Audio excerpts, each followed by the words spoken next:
what you thought about him being fired, and then, of course, coaching for Romeo. I have a great amount of respect for Bill O'Brien. His work ethic, what he's done for this team over the 7 years he's been here. I mean, we've won 4 divisional championships. All the things he did just to get us through COVID during this year. I mean, it was a crazy year. So just all the things he had to do logistically just to get us to this point where we're playing football. And then for me personally, obviously, he put me in a position to lead in the ultimate position on the defensive side of the ball this year. And I'm forever grateful for that. So owe him a lot. Absolutely. And as far as Rack is concerned, I've worked for Rack for 4 years prior to this year. And now I work for him again. And we all know who Romeo is. He is a tremendous leader of men. He has a contrasting style to Bill, which I think anytime you go through a coaching change, usually that's the norm, right? You go different from the guy that was there previous to you.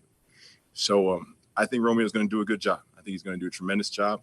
And, this hasn't been easy for anybody because typically when these things occur, they happen later in the season, right? And you're kind of out of it. Well, we have 12 games left. And everybody that's here, we are compelled to try not to waste this season. And for me, it's all about these players. And I've been in their shoes, and they have such a short window in their careers, and you never know how long it's going to last. So I understand that for a lot of people, it's a game. I get it. And we're held to a high standard. It's entertainment. I understand that. But for these players in this locker room, their careers are finite. So I understand where we're at. We're 0-4. We got to do better. But there's 12 games left to play. And us, these players and our staff, we're going to do everything in our power to try to win. You have another one, John? Yeah, Anthony, I was going to ask you, you talk about Romeo's personality. You've seen him behind the scenes. Is he any different behind the scenes as he is out front with us and the fans? No. What you see from Romeo in the media is the same guy he is with us. He is genuine. He is sincere. He cares about his players, and he is maniacal about football, though. He is determined, and he is very detailed in everything that he does. So he believes in the technique and fundamentals, whether on the offensive side of the ball or defensive side of the ball, and believes that's what wins. And I couldn't agree with him more. So it's our job to get better in all those areas. Mark Berman. Hey, Anthony, how do things change, or do they change with Romeo running the show now as opposed to Bill in terms of what you do during the week and game day? I don't necessarily see it change a whole lot. Romeo obviously has to oversee the whole team now. I lost one coach I had on defense. That's one repercussion of this, and everybody has to pick up the slack a little bit. So I don't really anticipate it changing a whole lot on my side of the ball.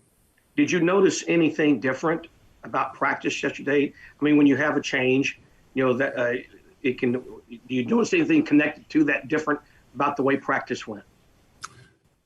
I think structurally there were some changes in just the scheduling, which I think, provide that the players were obviously excited about.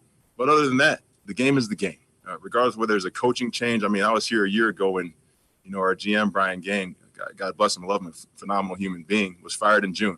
And this train kept moving. All right, we had no TA, and we came to work the next day, and it kept going. So you hear in the NFL, you see NFL means not for long. All right, that's everybody. At some point, we're all going to be out of here. But while we're here, we got to maximize this time and do everything we possibly can to try to win and deliver wins, obviously, for our fans, but also for these players. Like I said, at the end of the day, for me, it's all about these players. What were the structural changes that you might share with us that excited the players about? It was more just scheduling and maneuvering the different parts of practice around in our meeting structure in the morning. But it's, we're certainly not reinventing the wheel over here. Aaron Reese. Hey, Anthony. Bill was pretty open about calling this a veteran year and whatnot, but there are rookies around the league who are making an impact. I'm wondering, from your perspective, what is the viability of those rookies you have on the defensive side of the ball after 4 games here, just being able to play them at this stage in the season? Yeah, I think, for those guys, I talked to Ross Blacklock today, and to this point, he's gotten about a full game worth of reps. And in a normal year, he has that after the second preseason game. So we're still trying to work him. He's got to learn. He's got to work on his fundamentals and technique. And that's every rookie across the board, whether it's Ross Blacklock, John Reed, John Grenard. Those guys have so many reps that they've missed out on. And repetition in this league is the mother of skill. So we can throw them out there and you can live through their growing pains. But you got to realize that those growing pains are going to cost you. All right. And when the margin of error is so slim in this league, sometimes you're a little bit hesitant in throwing those guys out there and kind of living through that. So we're trying to give them the reps that they need in order to be successful in this league. And as they mature and they learn and they grow, they'll only get more. Aaron Wilson. Anthony, how are you? I'm great. Good. Anthony, you guys at this point, what do you feel like you can do differently defensively to get to a point where you can create turnovers, tackle better, and just be stouter against the run? If that involves personnel or if it involves just the way guys play, where they're positioned in the front seven, and just different things you can do to try to play the kind of defense you want to play. Yeah, I think for us it's all about consistency. At this point, obviously we're horrendous against the run, right? You read statistically we're last. You wouldn't think we could stop a nosebleed.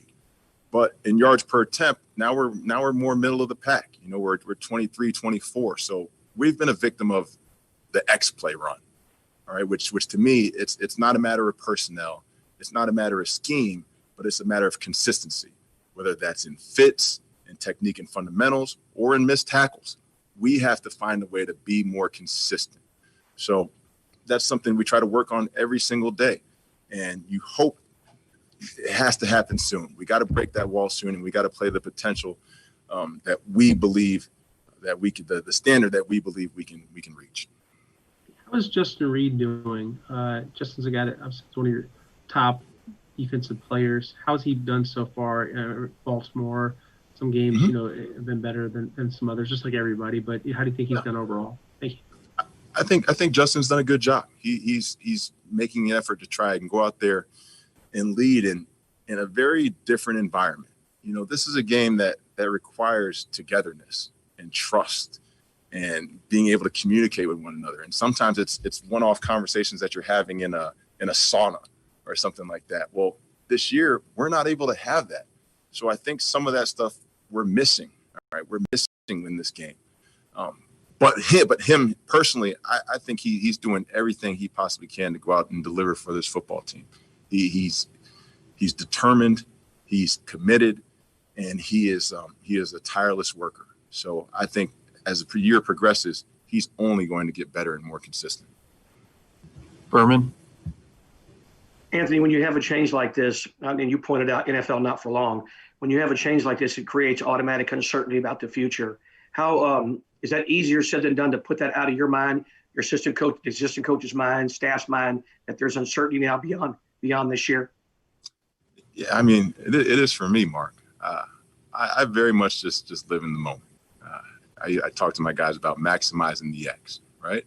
I have no control over what's already happened, all right? And everything that's going to happen moving forward is going to be determined by what I'm doing right now in this moment.